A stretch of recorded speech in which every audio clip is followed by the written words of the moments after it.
Hello বন্ধুরা, আজ আমি এমন একটি মুভি নিয়ে আপনাদের সামনে হাজির হয়েছি যে মুভিটি দেখতে দেখতে আপনি কখন কেঁদে ফেলবেন সেটা আপনি নিজেও টের পাবেন না। গল্পটি মহারাষ্ট্রের সাংলি বলে একটি জায়গায় ঘটে যাওয়া একটি সত্য ঘটনা অবলম্বনে তৈরি করা হয়েছে। আর সত্য ঘটনা যে কতটা নির্মম হতে পারে তা আপনি কল্পনাও করতে পারবেন না। একজন বাবা তার মেয়েকে ঠিক কতটা ভালোবাসতে পারে, কতটা আগলে রাখতে পারে, তা এই মুভিটা দেখলেই বোঝা যায়। যে মুভিটি 2024 সালে মুক্তি পেয়েছে, যার নাম কাম চালু হ্যায়। গল্পের প্রথমে আমরা মনোজ নামে একজনকে দেখতে পাই, যে একটি পুকুরের ঘাটে তার মেয়ে গর্বিতার সঙ্গে বসে রয়েছে এবং গর্বিতা তার বাবাকে বলছে যে বাবা, তুমি দেখে নিও, আমার যখন 15 বছর বয়স হবে তখন আমি দেশের জন্য ক্রিকেট খেলবো এবং সব রেকর্ড আমি ভেঙে ফেলবো। কিন্তু সমস্যা হচ্ছে মাকে নিয়ে। এবার মনোজ, যে তার মেয়েকে গুড়িয়া বলে ডাকে, সে তখন তার মেয়েকে বলে, গুড়িয়া, আমি তোর জন্য তোর মাকে কিছু বলি না, না হলে তোর মায়ের সাথে আমার কথায় কথায় ঝগড়া হতো। গর্বিতা তখন মনোজকে বলে, আরে বাবা, তুমি এসব ছাড়ো তো, আমি জানি মা একটু বকবক করে, কিন্তু কি করব বলো, তার থেকে বরং তুমি একটু ম্যানেজ করে নাও। যখন আমি বড় হয়ে যাব, আমার বিয়ে হয়ে যাবে, তখন তুমি মাকে ডিভোর্স দিয়ে দিও প্লিজ, এই কদিন একটু ধৈর্য ধরো। মনোজ বলে, বাহ, তোর মাথায় তো খুব ভালো বুদ্ধি, তুই বড় হয়ে বিয়ে করে পরের বাড়ি চলে যাবি, আর আমিও তোর মাকে ডিভোর্স দিয়ে দেবো, তারপর আমার কি হবে? আমার তো একা একাই থাকতে হবে। গর্বিতা বলে, না না বাবা, তা কেন, বিয়ের পর আমি তো তোমাকে আমার সঙ্গে নিয়ে যাব। মনোজ বলে, বাহ, কি বুদ্ধি তোর, এই বলে সে তার মেয়েকে জড়িয়ে ধরে। এরপর তারা বাড়ি ফিরে আসার পর মনোজ তার স্ত্রী রাধাকে ডাকে। রাধা তখন মনোজকে বলে, তোমাদের বাপ মেয়ের ঘোরা তাহলে কমপ্লিট হলো?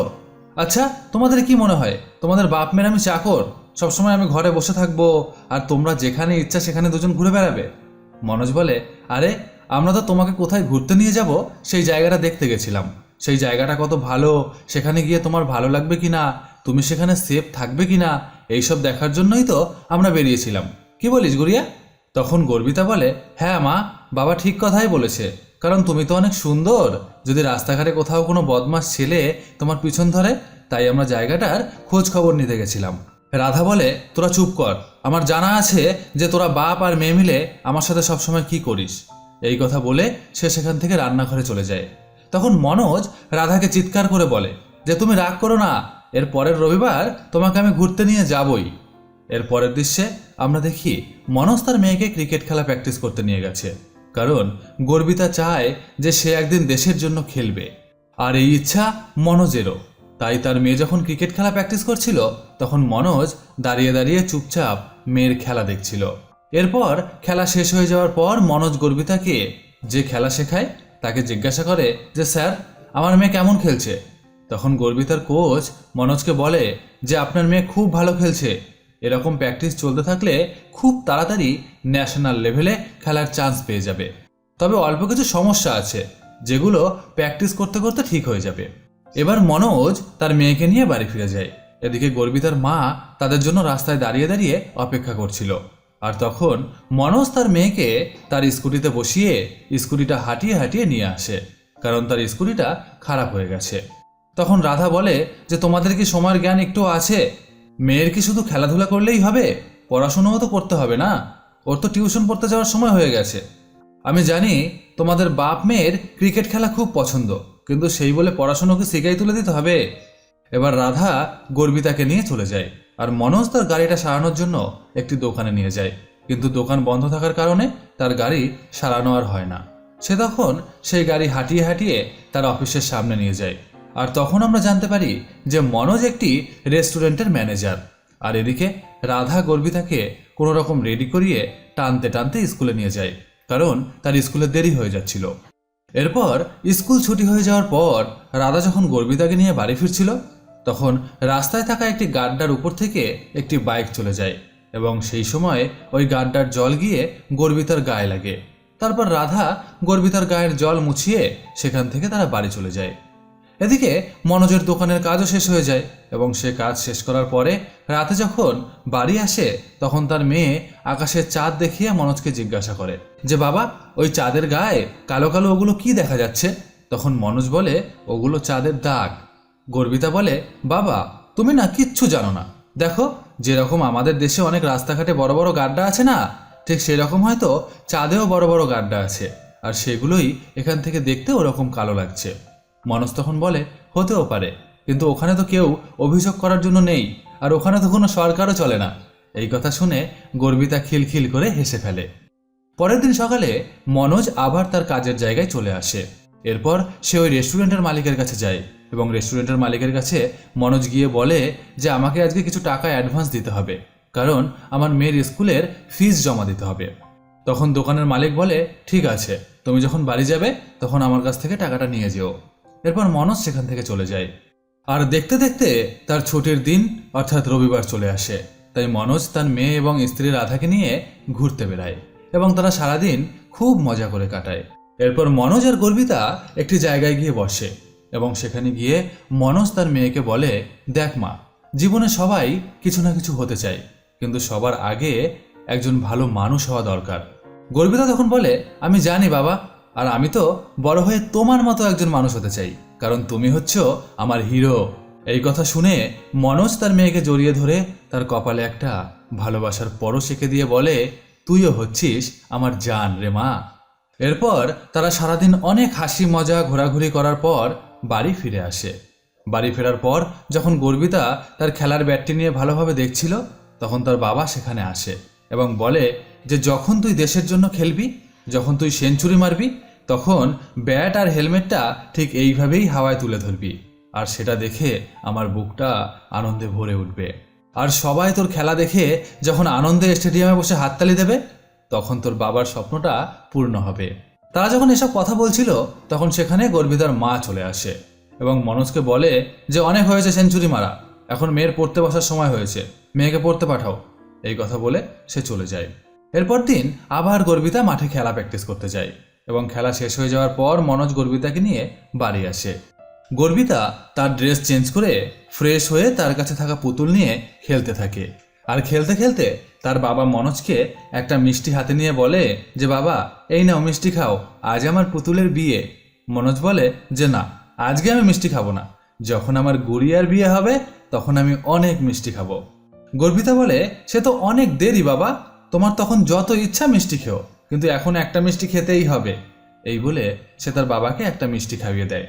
এরপর রাতে যখন মনোজ টিভি চালাতে যায়, তখন দেখে যে টিভিটা চলছে না, তাই সে টিভিটা সারানোর চেষ্টা করে।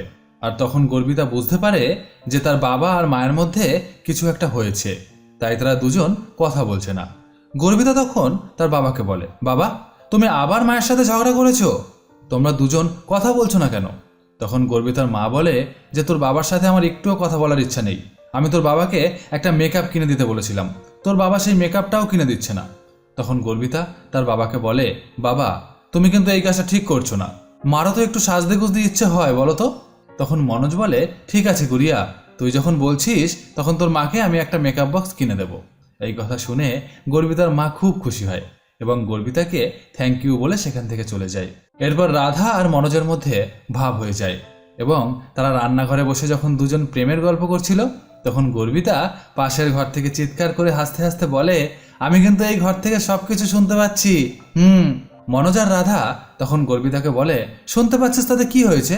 আমরা তো আর অন্য কিছু বলছি না, তোর বাবা রাতে কি খাবে সেটাই জিজ্ঞাসা করছি। এই কথা শুনে গর্বিতা আরো হাসতে থাকে। এইদিকে মনোজ রাধাকে বলতে থাকে যে তোমার আর আমার মধ্যে যতই ঝগড়া হোক না কেন, আমাদের গুড়িয়াটা ঠিক আমাদের যেভাবেই হোক আবার ভাব করিয়ে দেয়, এই না হলো আমার গুড়িয়া। এই কথা বলে মনোজ সেখান থেকে চলে যায়। আর এদিকে গর্বিতা মুম্বাই খেলতে যাওয়ার জন্য ডাক পায়, কারণ সে খুব ভালো খেলতে পারে, তাই তাকে মুম্বাই একটা ম্যাচ খেলতে যাওয়ার জন্য ডাকা হয়েছে। আর সেই আনন্দে মনোজ তার মেয়ে ও তার স্ত্রী রাধাকে নিয়ে ঘুরতে বেড়ায়। তাদের যেন আজ আর আনন্দ ধরে না, কিন্তু কে জানতো যে তাদের জন্য কি অপেক্ষা করছে। যদি জানতো তাহলে হয়তো তাদের আর এত আনন্দ করা হতো না। ওই রাতে তারা যখন বাড়ি ফিরে ঘুমাচ্ছিল, তখন গর্বিতা তার বাবাকে ডেকে তোলে আর বলে যে বাবা, আমার না একটুও ঘুম আসছে না, আমাকে একটু গল্প শোনাবে? মনোজ বলে যে কাল তোমার স্কুল আছে, তাই এত রাত পর্যন্ত না জেগে তাড়াতাড়ি ঘুমিয়ে পড়ো। কিন্তু গর্বিতা কোনো কথাই শোনে না, সে গল্প না শুনে ঘুমাবেই না। তাই তার বাবা বাধ্য হয়ে তাকে একটি গল্প বলে এবং গল্প শোনার পর গর্বিতা ঘুমিয়ে পড়ে। পরের দিন সকালে গর্বিতাকে নিয়ে তার বাবা এবং মা তার স্কুলে আসে, কারণ স্কুলের প্রিন্সিপাল গর্বিতার মা এবং বাবাকে স্কুলে দেখা করতে বলেছে। স্কুলে আসার পর স্কুলের প্রিন্সিপাল গর্বিতার মা এবং বাবাকে জানায় যে গর্বিতা খুবই ব্রিলিয়ান্ট একজন ছাত্রী, সে পড়াশোনায় খুব ভালো এবং তার ভিতরে অনেক ট্যালেন্ট রয়েছে। এরপর তার মা বাবা গর্বিতাকে নিয়ে সেখান থেকে বেরিয়ে আসে। আজ স্কুল থেকে বেরানোর পর তার বাবা খুব খুশি হয় এবং রাধাকে বলে যে তুমি একদম একটা পাগল, তুমি দেখেছো আমার মেয়ে পড়াশোনায় কত ভালো, আর ফালতু ফালতু তুমি ওকে সবসময় বকাবকি করো পড়াশোনার জন্য। ও পড়াশোনাও করবে আর ক্রিকেটও খেলবে, দেখবে আমার মেয়ে কত বড় হয়। এরপর তারা বাড়ি চলে আসে আর পরের দিন মনোজ দোকানের কাজ শেষ করার পর তার মেয়েকে স্কুল থেকে আনতে যায়। আজ গর্বিতাকে নিয়ে সে শপিং করতে যাবে, কারণ কালকেই তাদের মুম্বাই যেতে হবে ম্যাচ খেলার জন্য। এরপর মনোজ তার গুড়িয়াকে স্কুল থেকে নিয়ে শপিং করার উদ্দেশ্যে বেরিয়ে পড়ে এবং যেতে যেতে মনোজ তার মেয়েকে বলে, জানিস গুড়িয়া, আমার আজ খুব মজা হচ্ছে, কাল তোকে নিয়ে আমি মুম্বাই যাব, কাল তুই ম্যাচ খেলবি আর আমি মন ভরে তোর খেলা দেখব। এইরকমভাবে তারা গল্প করতে করতে হাসি ঠাট্টা করতে করতে যখন যাচ্ছিল, তখন হঠাৎ মনোজের স্কুটিটা রাস্তার একটি গাড্ডার ভেতর পড়ে যায় আর মনোজ টাল সামলাতে না পেরে তার মেয়েকে নিয়ে স্কুটি থেকে পড়ে যায়। তবে মনোজের মাথায় হেলমেট ছিল, তাই সে আঘাতটা সামলে খুব তাড়াতাড়ি উঠে পড়ে, কিন্তু মনোজের গুড়িয়া আর ওঠে না, সে ওখানেই অজ্ঞান হয়ে পড়ে থাকে।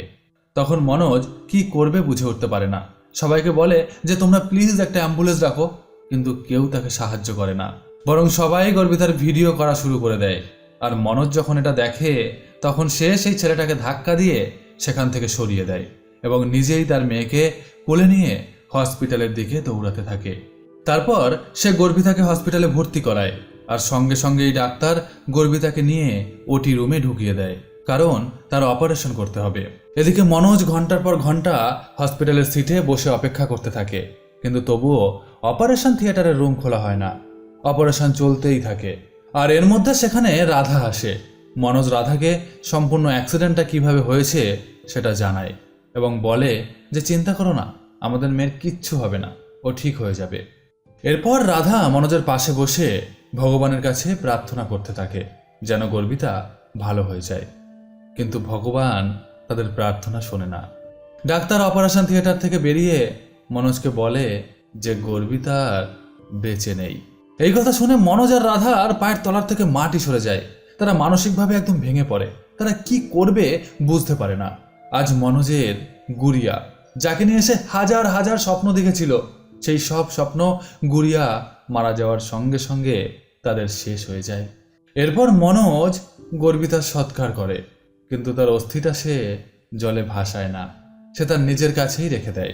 সে বিশ্বাস করতে পারে না যে তার গুড়িয়া মারা গেছে, তাই পরদিন রাতে সে রাধাকে বলে যে আমার গুড়িয়া এখন কি করছে, ঘুমাচ্ছে, ঠিক আছে ঠিক আছে, ওকে ডেকো না, ওকে রোজ 2টো করে ডিম খাওয়াবে যাতে ওর গায়ের শক্তি বাড়ে, কারণ ওর দেশের জন্য খেলতে হবে, বুঝেছো, ওর দেশের জন্য খেলতে হবে, ও খেলায় খুব ভালো, দেখবে ও যখন খেলবে তখন সবাই কত হাততালি দেবে। কিন্তু রাধা মনোজকে বোঝানোর চেষ্টা করে যে গুড়িয়া আর বেঁচে নেই, কিন্তু মনোজ সেই কথা বিশ্বাস করে না। সে তার গুড়িয়ার খেলার ব্যাটটা ঠিক করতে থাকে যেন গুড়িয়ার খেলার সময় কোনো অসুবিধা না হয়। আর এই দৃশ্য দেখে রাধা পাগলের মতো হাউ হাউ করে কাঁদতে থাকে, আর এদিকে মনোজ কল্পনা করতে থাকে যে গুড়িয়া তার পাশেই বসে আছে, আর সেটা কল্পনা করে সে গুড়িয়ার সাথে অনেক কথাও বলতে থাকে। আর এই দৃশ্য দেখে রাধা অবাক হয়ে যায়, সে মনোজের মুখের দিকে শুধু তাকিয়ে থাকে, সে মনোজকে আর কিছুই বলতে পারে না। এরপর যখন দিনের পর দিন কেটে যাচ্ছে, মনোজ তার গুড়িয়াকে খুঁজে পাচ্ছে না, কোথাও তার গুড়িয়াকে দেখতে পাচ্ছে না, তখন সে গর্বিতা যে স্কুলে পড়তো সেই স্কুলে আসে এবং স্কুলের প্রিন্সিপালকে জিজ্ঞাসা করে যে ম্যাডাম, আমার গুড়িয়া কোথায়, ও কি স্কুলে এসেছে?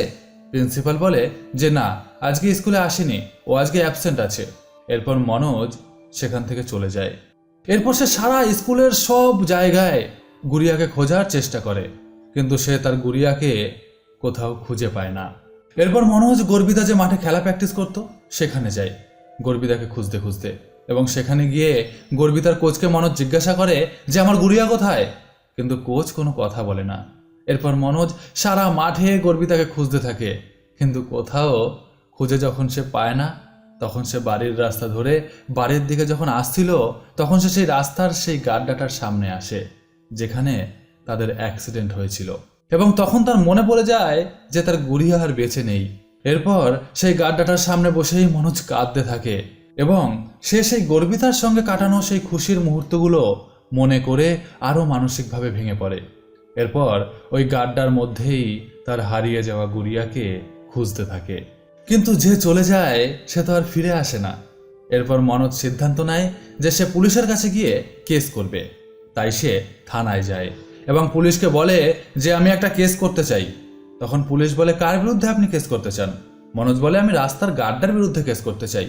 পুলিশ বলে যে এরকম হয় নাকি, গার্ডার বিরুদ্ধে কোনো কেস করা যায় না। মনোজ বলে, ওই গাড্ডাটা আমার গুড়িয়ার জীবন নিয়ে নিয়েছে, তার বিরুদ্ধে কেন কেস করা যাবে না? তখন পুলিশ তার কষ্টটা বোঝে এবং বলে যে আমরা তো গাড্ডার বিরুদ্ধে কেস নিতে পারবো না, আপনি বরং যে এই রাস্তাটা করেছে তাকে খুঁজুন, তারপর তার বিরুদ্ধে আপনি কেস করুন।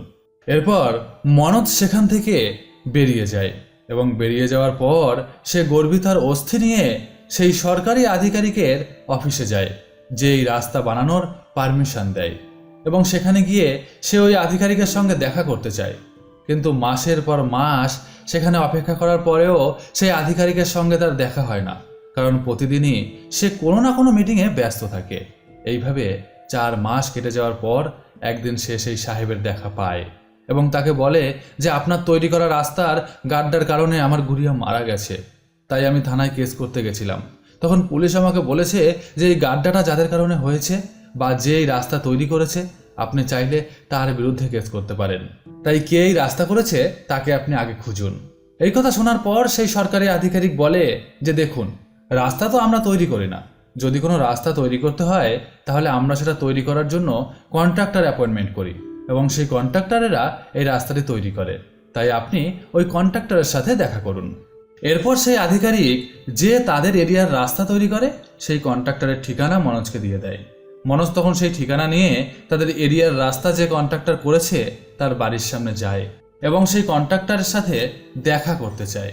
কন্ট্রাক্টর তখন ছাদে বসে ফোনে কথা বলছিল। মনোজকে দেখে সে তার বডিগার্ডকে বলে মনোজকে উপরে নিয়ে আসতে। এরপর মনোজ সেই কন্ট্রাক্টরের কাছে যায় এবং গিয়ে মনোজ কন্ট্রাক্টরকে বলে যে তুই আমার গুড়িয়ার জান নিয়েছিস তাই না, তুই একজন খুনি, তোকে আমি ছাড়বো না। এই কথা বলে সে ওই কন্ট্রাক্টরের গলা টিপে ধরে, আর তখন বডিগার্ড এসে মনোজকে ধরে বাড়ির বাইরে বের করে দেয়। আর ওই কন্ট্রাক্টর মনোজকে বলে যে তোদের মতো ভিখারির কথা যদি আমি ভাবতে যাই তাহলে আমি কিভাবে টাকা ইনকাম করব? দেখেছিস আমার কত বড় বাড়ি, এত বড় বাড়ি করতে কত টাকা লাগে তা তোর ধারণা আছে? আরে মানুষের তো একদিন মরতেই হবে, এই পৃথিবীতে কেউই থাকতে আসেনি। দোস্ত তোর, তুই রাস্তার গাড্ডা দেখে কেন চালাসনি গাড়ি? এইসব কথা শুনে মনোজ আরো রেগে যায়। সে তখন তার পায়ের জুতো খুলে তার দিকে ছুঁড়ে মারতে যায়, আর তখন বডিগার্ড তাকে সেখান থেকে তাড়িয়ে দেয়। এরপর ওই দিন রাতে মনোজকে রাধা বলে, দেখো আমরা এদের বিরুদ্ধে লড়তে পারবো না, কারণ এরা অনেক শক্তিশালী, আমরা কখনো এদের সাথে লড়াই করে জিততে পারবো না। আমাদের মেয়ে মারা গেছে তাতে কারো কিচ্ছু যায় আসে না গো, কিন্তু আমি আমার মেয়েকে হারিয়েছি ঠিক আছে, কিন্তু আমি তোমাকে কখনো হারাতে পারবো না, তাই প্লিজ তুমি শান্ত হও। কিন্তু মনোজ শান্ত হয় না। সে ওই রাতেই চোরের মতো ওই কন্ট্রাক্টরের বাড়ির দরজা টপকে তার বাড়িতে ঢুকে পড়ে। এরপর কন্ট্রাক্টর যে ঘরে ঘুমায় সে ধীরে ধীরে সেই ঘরে যায়। তার সঙ্গে ছিল একটা ধারালো ছুরি, যেটা দিয়ে সে আজ ওই কন্ট্রাক্টরকে খুন করবে। কিন্তু যখন সে তার হাতের ছুরিটি কন্ট্রাক্টরকে খুন করার জন্য বাগিয়ে ধরে, ঠিক তখন ওই কন্ট্রাক্টরের মেয়ে এসে মনোজকে জড়িয়ে ধরে আর বাবা বাবা বলে চিৎকার করতে থাকে। মনোজের তখন ওই মেয়েটিকে দেখে তার গুড়িয়ার কথা মনে পড়ে যায়, আর তাই সে ওই মেয়েটিকে ধরে আদর করতে শুরু করে। আর এর মধ্যে কন্ট্রাক্টরও জেগে যায়। মনোজ তখন কন্ট্রাক্টরের কাছে ক্ষমা চেয়ে সেখান থেকে বেরিয়ে আসে। এরপর মনোজ তার মেয়ের হস্তি বিসর্জন দিয়ে বাড়ি ফিরে এসে যখন টিভিতে খবর দেখছিল তখন সে দেখতে পায় যে আজও রাস্তার সেই গাড্ডাটায় আর একটা বাচ্চা মেয়ের অ্যাক্সিডেন্ট হয়েছে এবং সেও মারা গেছে। আর এর পরদিন সকালে মনোজ কিছু বালি পাথর সিমেন্ট নিয়ে সেই গাড্ডাটার কাছে যায় যেখানে সে তার মেয়েকে হারিয়েছিল এবং নিজের হাতেই সেই গাড্ডাটা মেরামত করার কাজ করে। আর এভাবেই ধীরে ধীরে সে প্রতিদিন কোনো না কোনো রাস্তার গাড্ডা মেরামত করতে থাকে। আর এখানেই মুভিটি শেষ হয়ে যায়। আর এই যে দেখছেন এখানে দুজন ব্যক্তিকে দেখা যাচ্ছে, এর মধ্যে একজন এই মুভিটিতে অভিনয় করেছে, তবে আর একজন বাস্তবেই এই কাজ করে চলেছে, যে সত্যিই এই রাস্তার গাড্ডাতে তার গুড়িয়াকে হারিয়ে ফেলেছিল চিরতরে।